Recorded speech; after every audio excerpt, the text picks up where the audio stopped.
Today is the second highest day for new COVID-19 cases since the start of the pandemic. DPH reports more than 13,000 cases today. The growth Georgia has seen in the last 2 weeks took us 6 weeks to work up to in previous waves. To add just a little more perspective, Georgia's average daily case numbers are up almost 700% since Thanksgiving. And one more data to point out to you as well. Hospitalizations are at about half of what they were during the past 2 waves, but it is important to note hospitalization numbers lag. So we're keeping a close eye on things there.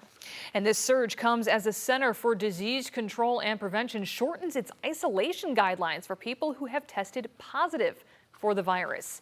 The agency says there is growing evidence behind the decision, while businesses say this will help with staff shortages, frontline and healthcare workers. Some are saying this new guidance is a mistake. Paula Suro joins us live from the CDC with the mixed reactions.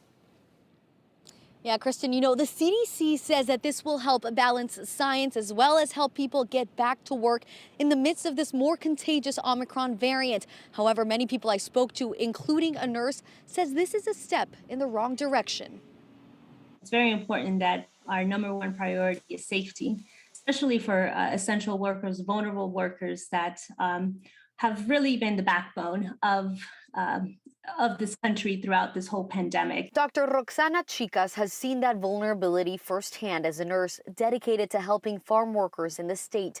She says the CDC's decision to cut the isolation guidance in half for anyone who tests positive will also make healthcare workers more vulnerable. In addition to the burnout where they are being slammed with all of these new COVID cases, such a high rate of people who are unvaccinated, I think really will put a larger strain on the nursing workforce. The 5-day isolation period for asymptomatic people applies to both vaccinated and unvaccinated people per the CDC. That concerns me because we already see vaccine hesitancy. That may be something that people will say, well, what's the point of getting a vaccine if it's still going to be the same for both vaccinated and unvaccinated? It feels very inconsistent and things keep changing. Mother of 3, Sheila Meyer, who's unvaccinated, just recovered from COVID-19. She says the many changes are hard to keep up with, but the CDC says as new variants develop and science changes, so does its guidance. It will be better for the kids that they don't have to quarantine,